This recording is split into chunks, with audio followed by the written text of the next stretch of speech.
नमस्कार दोस्तों, स्वागत है आपका आपके अपने चैनल एमिएशन पर। एक बार फिर से हाजिर है आपके सामने एक खूबसूरत कहानी के साथ। दोस्तों, आज की कहानी हम सब के लिए एक बहुत बड़ी शिक्षा देती है, इसलिए इस कहानी को अंत तक ज़रूर सुनिएगा। तो कहानी की शुरुआत करते हैं। ये कहानी है वीर बजरंगबली हनुमान जी की।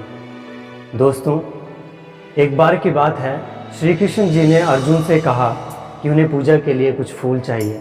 अर्जुन जी भगवान का आदेश सुनकर फूलों की तलाश में निकल पड़े और चलते चलते कगली वन में जा पहुँचे। वन का नाम है कगली वन। वहाँ पर हनुमान जी विश्राम कर रहे थे। जब वो फूल तोड़ने लगे तो फूल तोड़ने की आवाज़ सुन के हनुमान जी की नींद खुल गई और उन्होंने उनसे पूछा कि तुम कौन हो। अर्जुन जी ने अपने बारे में बताया। फिर हनुमान जी ने कहा कि आपको फूल तोड़ने से पहले पूछना चाहिए, क्योंकि मैं यहाँ पर बैठा हूँ। अर्जुन ने कहा कि फूल ही तो हैं, इसमें पूछने वाली कौन सी बात है। इस पर हनुमान जी ने कहा कि फिर ये तो चोरी हुई। हनुमान जी ने कहा, खैर छोड़ो, तुम ये फूल लेकर कहाँ जा रहे हो? तुम ये फूल किसके लिए लेके जा रहे हो? अर्जुन ने कहा कि मैं ये फूल अपने प्रभु श्री कृष्ण जी के लिए लेकर जा रहा हूँ।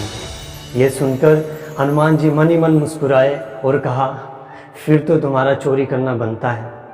जब तुम्हारे भगवान ही चोर हैं तो भक्त भी चोर होना कोई बड़ी बात नहीं है। यह सुनकर अर्जुन को गुस्सा आ गया। उसने कहा कि मैं इतना बड़ा धनुर्धर और एक बानर मेरे प्रभु का मेरे सामने अपमान कैसे कर सकता है। तब अर्जुन ने हनुमान जी से कहा, छोड़िए, मैं भी आपके भगवान के बारे में जानता हूँ। वो भी बहुत बड़े धनुर्धर थे, लेकिन उसके बावजूद भी उन्होंने जो पुल बनाया था वो बानरों से पुल बनाया था। अगर वो इतने बड़े धनुर्धर थे तो क्या वो बानों का पुल नहीं बना सकते थे? इस पर हनुमान जी ने कहा, हाँ वो बना सकते थे, लेकिन शायद वो बानों का पुल इतना मजबूत ना होता कि इतने सारे बानर वहाँ से गुजर सकते। लेकिन क्या तुम वो पुल बना सकते हो? इस पर अर्जुन ने कहा, हाँ क्यों नहीं, मैं वो पुल बना सकता हूँ। तो हनुमान जी ने कहा कि ठीक है, लेकिन अगर वो पुल मेरा भार नहीं उठा पाया तो आप क्या करेंगे? इस पर अर्जुन मन ही मन सोचते हैं और कहते हैं कि मैं इतना बड़ा धनुर्धर हूँ और इतना सा बानर, मेरा पुल कहाँ टूटेगा? तो अर्जुन ने कहा, अगर मेरे बनाए हुए पुल पर आप चलते हैं और वो पुल टूट जाता है तो मैं आत्मदाह कर लूँगा, मैं अपने आप को अग्नि को भेंट कर दूँगा। इस पर हनुमान जी ने कहा कि एक बार फिर से सोच लीजिए, आप बहुत बड़ी बात कह रहे हैं। अर्जुन ने कहा कि एक क्षत्रिय का वचन है, मैं अपने वचन से पीछे नहीं हटूँगा। फिर क्या था, देखते ही देखते अर्जुन ने बाणों की वर्षा करना शुरू कर दी और एक बहुत ही शानदार पुल बनकर तैयार हो गया। और अर्जुन जी मुस्कुराए बहुत कि अब इस पे चल के दिखाइए। हनुमान जी भी कहाँ कम थे, उन्होंने भी अपना विशालकाय रूप धारण किया, बहुत बड़े हो गए। ये देख के अर्जुन एक बार तो उनके मन को भी लगा कि शायद कहीं ये पुल टूट ना जाए और आज मेरी ज़िंदगी का आखिरी दिन ना हो। फिर क्या था, हनुमान जी ने जब पहला ही कदम उस पुल पर रखा, वो पुल पाताल में चला गया। और हनुमान जी ने अर्जुन की तरफ देखकर कहा कि आपका पुल कहाँ है? इस पर अर्जुन जी बहुत शर्मिंदा हुए और हाथ जोड़कर कहा कि भगवान, मुझसे गलती हो गई है, आप जीत गए हैं, मैं अपने आत्मदाह की तैयारी करने लगा हूँ। फिर अर्जुन जी लकड़ियाँ इकट्ठी करने लगे। तो हनुमान जी ने कहा कि ठहर जाइए, कोई बात नहीं, आप ऐसा मत कीजिए, हम दोनों के अलावा यहाँ पे तीसरा कोई नहीं है, इस बात का पता किसी को नहीं चलेगा। लेकिन अर्जुन जी कहाँ मानने वाले थे, उन्होंने वचन दिया था। उन्होंने कहा कि एक क्षत्रिय का वचन है और वचन का पालन करना ही एक क्षत्रिय का धर्म है, मैं आत्मदाह करूँगा। जैसे ही वो अग्नि में कूदने लगे, तभी श्री कृष्ण जी एक ब्राह्मण का वेश बना के वहाँ पे प्रकट हुए। तब श्री कृष्ण जी ने उन दोनों से वहाँ की बात सुनी कि अर्जुन जी ऐसा क्यों करने जा रहे हैं। तब श्री कृष्ण जी ने कहा कि कोई तीसरा यहाँ पे नहीं था, जो शर्त आप दोनों ने लगाई थी उसका वो निर्णय ले सके कि कौन जीता और कौन हारा। हे अर्जुन, क्या तुम फिर से वो पुल बना सकते हो? इस पर अर्जुन ने कहा, जी प्रभु, बना सकता हूँ। तो ठीक है, बनाइए। इस बार मैं देखूंगा कि कौन जीतेगा कौन हारेगा, उसके बाद ही आप जो करना चाहते हैं वो कीजिएगा। फिर क्या था, एक बार फिर से अर्जुन ने एक बहुत ही शानदार पुल बनाया और एक बार फिर से हनुमान जी ने वो विशालकाय रूप ले लिया। ये देख के श्री कृष्ण जी भी मुस्कुराए और देखने लगे कि शायद ये पुल फिर से कहीं टूट ना जाए। लेकिन भगवान की माया थी, वो तो खुद वो सब करवा रहे थे। उस वक्त भगवान श्री कृष्ण जी ने कच्छप का अवतार लिया था, एक कछुए का अवतार लिया और उस पुल के नीचे चले गए। जैसे ही हनुमान जी ने पहला कदम रखा, वो पुल नहीं टूटा। दूसरा कदम रखा, वो पुल नहीं टूटा। और ऐसा करके हनुमान जी उस पुल से पार हो गए, लेकिन वो पुल नहीं टूटा।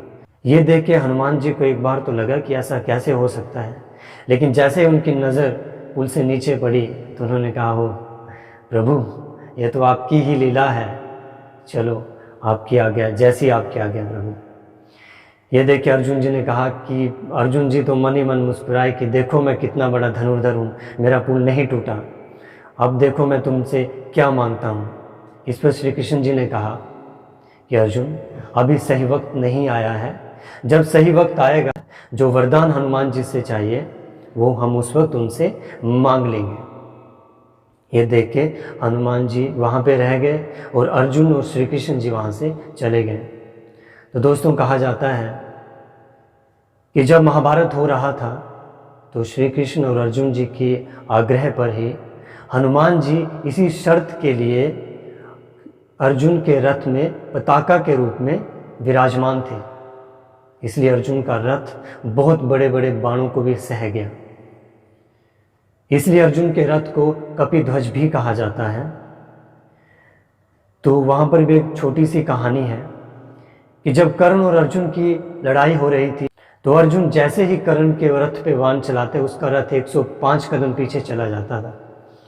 लेकिन जब कर्ण अर्जुन के रथ पे तीर चलाते थे वो रथ केवल 5 कदम पीछे जाता था। यह देख के अर्जुन बहुत खुश होते थे कि मेरे जैसा कोई नहीं। इस पर श्री कृष्ण जी ने कर्ण की एक तारीफ कर दी तो अर्जुन को बुरा लगा कि प्रभु, आप ये क्या कह रहे हैं, मेरे एक बाण से उसका रथ जो है वो 105 कदम पीछे जा रहा है, आप उसकी तारीफ कर रहे हैं, और उसके बाण से मेरा रथ सिर्फ 5 कदम पीछे जा रहा है, आप मेरी तारीफ नहीं कर रहे।